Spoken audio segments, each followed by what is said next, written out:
11월 16일 맥체인 성경 읽기 역대상 7장, 8장, 누가복음 1장 앞부분 다시 복음서가 시작이 됩니다. 아모스 5장, 히브리서 11장 말씀이에요. 오늘 새벽에는 역대상 7장, 8장 말씀을 함께 보고 우리 기도하겠습니다. 이름들만 쭉 나와요. 그죠? 이스라엘 지파들 이름들이 쭉 나오고 있습니다. 그 12지파에 관해서 이제 소개를 하는데, 참고로 이제 역대상 역대기에서 이스라엘 12지파를 지금 소개를 할 때 가장 중요한 지파가 유다 지파예요. 왜냐하면 다윗 왕의 지파이고 예수님의 지파이기 때문에 그렇죠. 그러니까 유다 지파가 가장 많은 비중으로 다루고 있어요. 자세히 다루고 있어요. 2장, 3장, 4장 그렇게 길게 다루고 있고요. 그 다음에 이제 중요한 지파가 이제 레위 지파가 중요합니다. 레위 지파는 대제사장 가문이 있고 제사장들이 있고 레위인들이 있잖아요. 성직자 가문. 그렇게 돼 있고. 그 다음 이제 중요한 지파가 사울 왕의 지파인 베냐민 지파가 또 좀 더 비중 있게 다루어지고 있어요.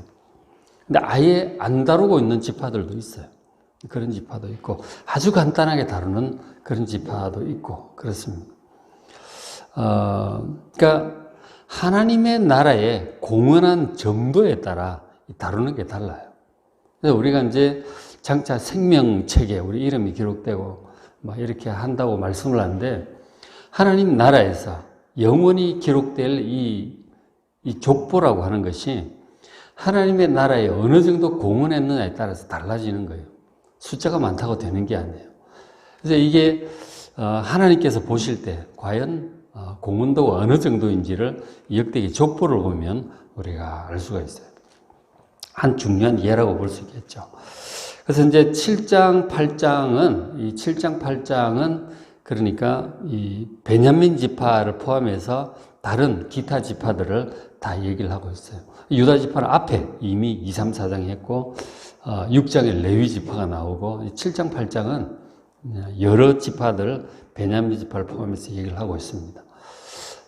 역대상 7장 1절부터 앞부분 보시면 이사갈 지파가 나오는데, 이사갈은 야곱의 첫 아내가 레아잖아요. 레아의 이제 나중에 나온 아들입니다. 처음에는 르우벤, 시몬, 레위, 유다 이렇게 나오잖아요. 처음에 네 아들 낳는데 나중에 이제 아들을 둘을 또 낳아요. 이 레아가. 그 아들 중 하나가 이사갈입니다. 이 이사갈 같은 경우는 이제 창세기 49장에 보면은 야곱이 죽기 전에 자기 12아들에 대해서 축복 겸 예언이죠. 그런 이제 기도가 나오는데, 축복 기도가 나오는데 12아들 다 불러놓고 축복을 하잖아요. 그러니까 자기는 아버지 이삭에게 축복을 받았고, 이삭은 아브라함에게 받았는데, 이 야곱은 12아들 전부 축복을 합니다. 그래서 12아들이 전부 이스라엘 백성이 되는 거죠. 축복을 이제 하는데 축복 내용이 다 차이가 좀 나요. 이사갈 같은 경우는 아버지가 임종을 할 때 축복하기를 양의 우리 사이에 꿀어앉은 건장한 나귀로다. 그렇게 아주 건장한 나귀라고, 나귀와 같이 잘 뛰어다니고 건장하다고 그렇게 축복을 해요. 그래서 축복대로 보면 그 7장 1절에 이사갈 아들들은 돌라보아 야숲 시므론 네 사람인데 대대로 용사라고. 이사갈 지파가 굉장히 용감한 이 용사들이 많았다고 합니다. 5절에 그의 형제 이사갈의 모든 종족은 다 용감한 장사라. 그 전체를 계수하면 8만 7천 명. 상당히 번성도 하고 숫자도 많고 힘도 좋고 용감한 용사들이었어요. 그런 이제 지파가 되었고요. 그래서 이제 전쟁도 많이 하고 이렇기 때문에 당시에 용사가 굉장히 중요하죠. 그래야 나라가 잘 이렇게 지켜지고 보호가 되잖아요. 그런 역할을 잘했어요. 그 다음에 이제 7장 6절부터 해서 한 12절까지 이제 베냐민 지파에 관해서 소개를 하고 있어요. 베냐민 지파. 이 베냐민 지파 같은 경우 야곱이 이제 축복을 할 때, 베냐민 너는 물어 뜯는 일이다. 그래서 물어 뜯는 일이다. 아침에는 사냥을 하고 저녁에는 그걸 나누어 먹고 그렇게 한다고. 아주 막 좀 호전적이라는 거죠. 굉장히 싸우기를 좋아하는 호전적인 그런 지파임을 그렇게 이제 예언 겸 축복을 했어요. 그렇게 했는데, 베냐민 지파의 이제 용사 중에 사사 에훗이에요. 에훗. 아주 초창기의 사사죠. 사사기 3장에 나오는 왼손잡이 에훗이에요. 가서, 자기들 괴롭히던 그 민족 찾아가가지고, 칼 들고 가가지고, 다 혼자 들어가서 찔러 죽이고 나오고 막 그러잖아요. 그래서 이제 이스라엘 백성들을 그 앞지에서 구해내는 그런 역할을 에훗이, 왼손잡이 에훗이 사사. 그런 사울 왕도 베냐민 지파였어요. 그래서 이제 전쟁을 잘하고 그것이 이제 큰 도움이 되죠. 그런가 하면 또 한편으로 좀 부정적인 면은, 사사기 20장에 이제 그런 장면이 나오는데, 한 레위 사람이 그 베냐민 지파 기브아 쪽에 갔다가 거기에 이제 그 사람들이 막 성적으로 동성애 타락을 하고 결국 이제 그 레위 사람 그 처벌 이제 밤새 강간하고 그러다 죽이고 그러죠. 그래서 이제 그것에 대해서 이 사람이 온 지파에게 신고를 합니다. 이거 도대체 너무 타락했다.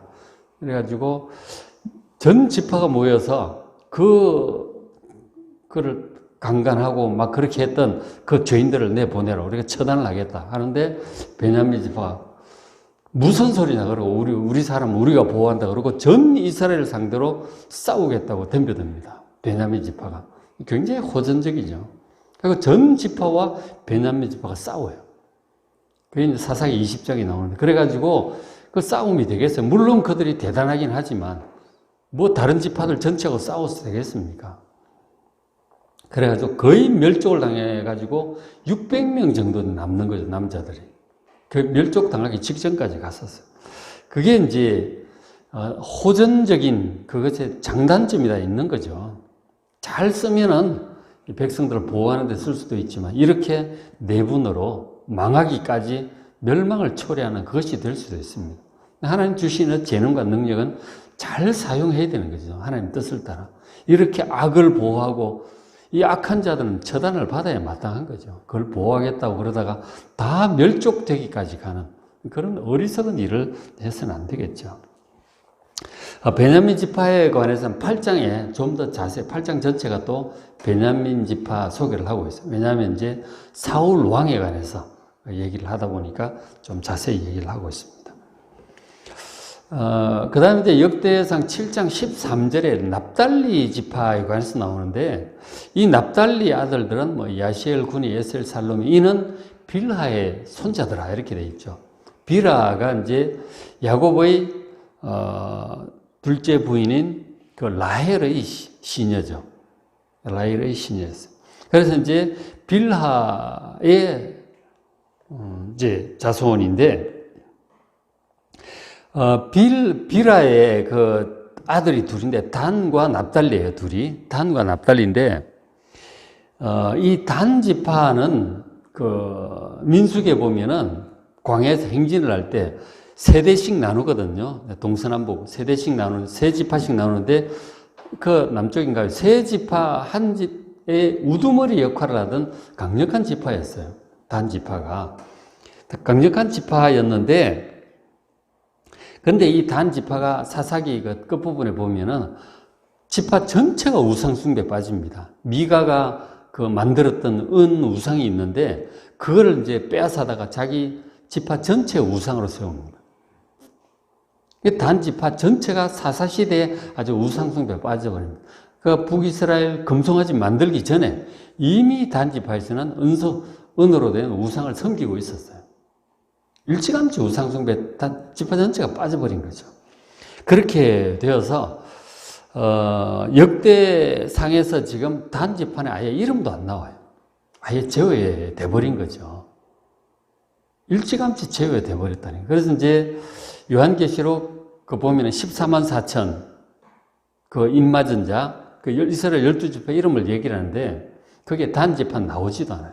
일찌감치 이렇게 하나님의 백성들로부터 제외돼 버린 그런 야곱으로부터 축복을 받았음에도 불구하고 그렇게 되고 말이죠. 그러니까 이 참 믿음에 굳게 서야지 우상 숭배에 일찌감치 빠지면 이렇게 제외돼 버릴 수가 있는 것이죠. 참 끝까지 바른 믿음을 잘 지킨다는 게 얼마나 중요한지 몰라요. 어쨌든 단 지파나에 나오지도 않습니다. 그리고 이제 또 한 아들이 납달리인데 이 납달리 지파에 관해서는 7장 13절 한 구절밖에 안 나와요. 뭐 얘기할 것도 없다는 거죠. 하나님 나라의 공헌이 뭐 숫자는 많아도 거의 뭐 이 숫자가 몇 명인지 얘기도 안 하고 있습니다. 아예 뭐 언급도 없어요. 참 빈약 하나님 그 백성에 머물러 있었어도 굉장히 빈약했던 거죠. 하나님 나라를 위해서 한 게 이제 없는 거예요. 이런 평가를 이제 받을 수 있는 거예요. 우리가 하나님을 섬기고 있지만 과연 생명책에 하나님 나라의 그 족보에 우리가 어떻게 기록이 될까? 우리 인생이, 우리의 가문이 생각을 하면서 살아야 되는 거죠. 그렇죠? 축복받는 것만 좋아할 것이 아니고 하나님의 나라를 위해서 내가 얼마만큼 무슨 공헌을 했는가 살피면서 정말 하나님께 인정받을 수 있는 상급과 면류관을 받을 수 있도록 살아가야 되죠. 그렇죠? 그것을 생각하면서 우리가 신앙생활을 해야 되는 거예요. 그 다음에 이제 므낫세입니다. 므낫세 7장 14절 므낫세 아들들 해서 그의 아내가 낳아준 아스리엘 본처가 있고 그다음 소실 아람 여인이 낳아준 길르앗의 아비 마길이 있다. 소실이 있었는데 그 소실이 아람 여인 이방인이죠. 아람 여인을 소실로 했고 그래서 이제 그 소실이 낳은 애가 마길이고 그 마길이 낳은 아이가 또 길르앗이 됩니다. 길르앗의 아비 마길이니까 므낫세 아들이 장자가 마길이고 마길의 장자가 길르앗이죠. 이 길르앗이 이방 여인의 이제 아들인 거죠. 이제 므낫세 얘기를 조금 이제 말씀을 드려야 되는데 야곱의 12아들 중에 장자가 누굽니까? 르우벤이에요. 르우벤이 장자인데 이 르우벤이 앞에 5장에 그런 장면이 나왔고 그리고 창세기 49장에 야곱이 축복할 때도 그런 게 있는데 이 장자인 르우벤이 아버지의 그 첩이 되는 빌하와 간음을 해요. 나중에 아버지가 늙은 다음에 아버지의 이 소실과 간음을 하게 돼요. 장자가 나이 차이가 하면 적을 거 아니에요, 그죠? 장자에다가 이제 젊은 여종이니까. 그래서 장자의 축복을 받지를 못합니다. 아버지로부터 받지를 못해요. 그리고 장자의 축복은 당시 12아들 중에 가장 그 전체적으로 중요한 공헌을 했던 요셉에게 장자의 축복을 해요. 요셉이 11남인데 11번째임에도 불구하고 가족 전체를 구원하는 역할을 하잖아요. 요셉이 애굽 총리이기도 하고. 그래서 요셉에게 장자의 축복을 합니다. 그리고 이제 요셉의 두 아들을 불러다가 축복을 하는데 그 요셉의 두 아들이 므낫세와 에브라임입니다. 므낫세와 에브라임. 그렇게 이제 하는데 두 아들을 축복을 할 때 요셉이 손을 이렇게 딱 오른손에 옥에 요셉이 이렇게 므낫세 큰아들을 놓고 왼손으로 이렇게 축복을 하도록 그죠? 했는데 요셉이 손을 이렇게 어긋맞춰 크로스로 얹습니다. 그러니까 무슨 뜻이냐면 오른손을 므낫세에다 에브라임에다 얹는 거예요. 또 왼손을 므낫세가 얹습니다. 그러니까 요셉이 그렇게 하지 마시라고 그냥 이렇게 하면 오른손으로 큰아들을 축복하라고 그렇게 므낫세를 축복해달라고 그렇게 하는데 야곱이 하나만 안다 아들아 내가 아는데 에브라임이 더 번성할 것이다 그렇게 해서 그렇게 축복을 한 거죠. 그렇게 했는데 그래서 실제로 에브라임 지파가 가장 번성을 해요.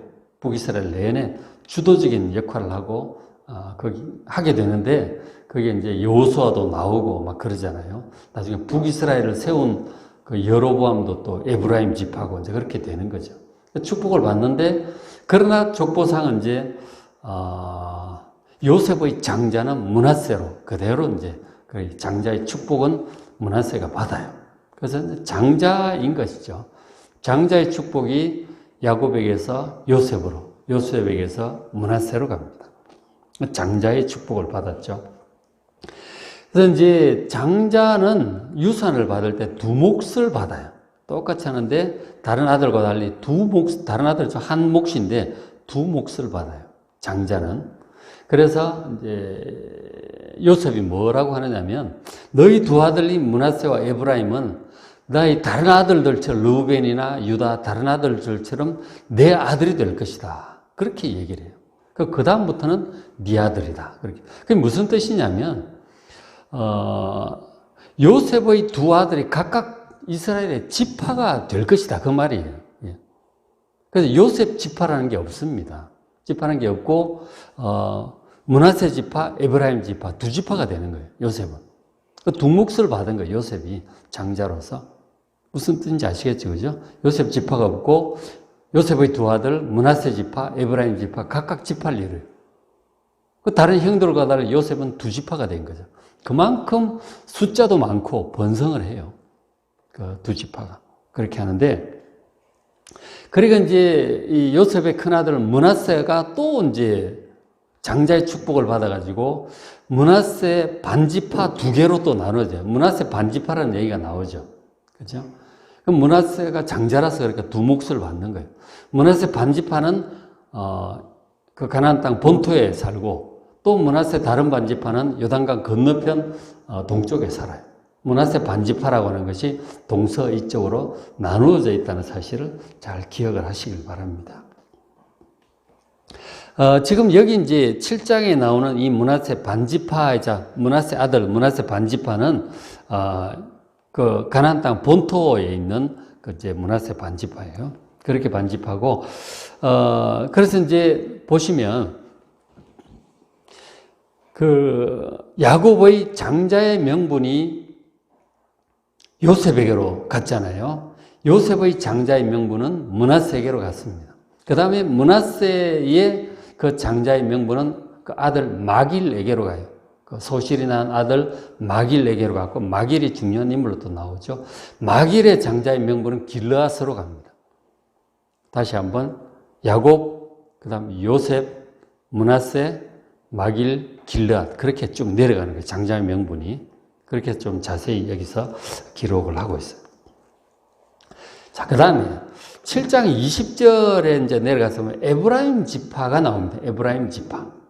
에브라임 지파가 나오는, 에브라임이 또 중요하죠. 야곱의 차남인데 이제 더 큰 축복을 받아요. 자손이 굉장히 번성하고 지도적인 역할을 하게 돼요. 지도적인 역할을 하게 되는데, 결국은 이제, 그래서 이제 에브라임 지파에서 이제 출애굽해서 가나안 정복할 때 여호수아라는 지도자가 나오잖아요. 에브라임의 아들들은 뭐 수델라 아들 베렛, 그 다음 다 쭉 내려갑니다. 해서 27절에 그리고 그의 아들 여호수아까지 내려가요. 여호수아가 이 가나안 땅 정복의 아주 중요한 지도자가 되죠. 그리고 세월이 더 흘러서 솔로몬이 죽고 나서 나라가 남북으로 나눠질 때 북이스라엘을 세운 사람이 여로보암, 그 사람이 또 에브라임 지파였다. 그래서 북이스라엘을 에브라임이라고 많이 불러요.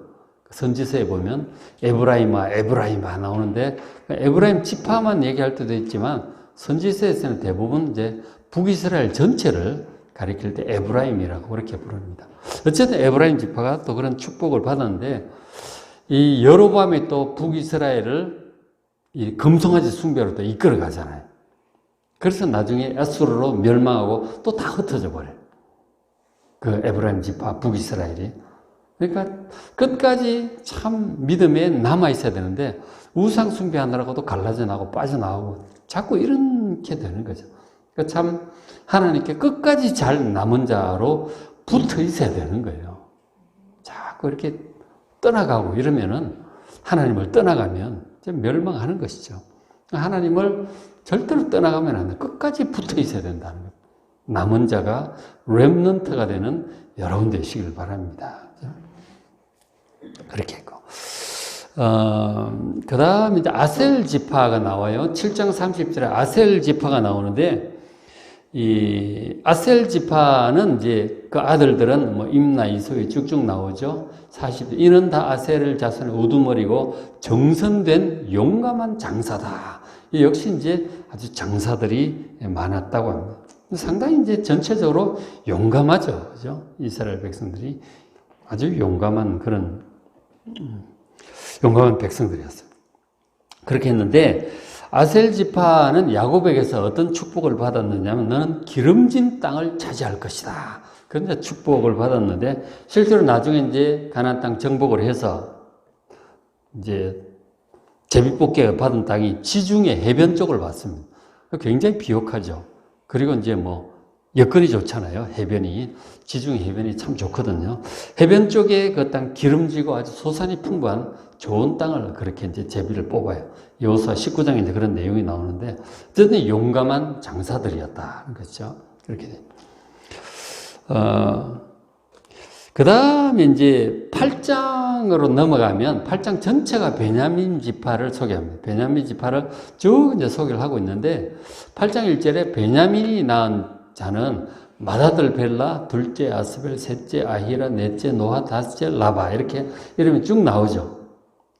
이제 그 앞에도 보면 창세기에도 나오고 이제 민수기에 나오고 족보들이 좀 나오죠. 같이 이렇게 이제 비교해 보면 이제 좀 더 잘 알 수 있죠. 어쨌든 그렇게 해서 쭉 내려가서 33절 끝부분으로 내려가면 굉장히 자세히 기록하는데 33절 내려가서 보면 넬이라고 하는 넬이라고 하는 사람이 있는데 그 사람이 기스를 낳고 기스가 사울을 낳았다. 바로 이스라엘의 초대왕 사울이 바로 베냐민 지파였다는 거죠. 그 다음에 보시면은 나왔고 사울의 아들들 나오죠. 사울 왕은 요나단, 말기수, 아비나답 나옵니다. 이 요나단이 바로 그 요나단 왕자 다윗의 친구의 언약을 맺은 사람이죠. 아주 믿음 좋고 용맹한 사람이었어요. 그런데 이제 사울 왕이 블레셋과 전쟁을 할 때 요나단, 말기수, 아비나답 다 전사합니다. 다 죽어요. 전사하고 그리고는 이제 어떻게 되느냐면 다윗은 유다 지파의 왕이 되고 나머지 이제 그 사울 왕을 이어받아 북쪽 나머지 지파들이 왕이 된 사람이 누구였죠? 이스보셋이라고 돼요. 이스보셋. 그 열왕기 이제 상에 나오잖아요. 이스보셋인데 그 이스보셋이 역대기에서는 지금 에스바알이라고 표현이 되어 있어요. 에스바알. 즉 그 사울 왕의 네 번째 에스바알이 있죠. 이 에스바알이 바로 이스보셋의 다른 표기입니다. 표기법이 이제 뭐 이렇게 좀 시대가 가면서 좀 바뀌는 이제 그런 게 있어요. 그래서 어쨌든 에스바알이 바로 북이스라엘 다윗과 남북 대치했던 바로 그 이스보셋의 에스바알입니다. 그리고는 이제 요나단이 나오죠. 34절에 사울 왕의 장자인 요나단의 아들들이 나와요. 좀 자세히 기록하고 있는데 요나단의 아들이 무립바알이라고 돼요. 이 무립바알이 바로 머비보셋입니다. 그러니까 다윗이 자기 아들처럼 이제 키웠던 나중에 찾죠.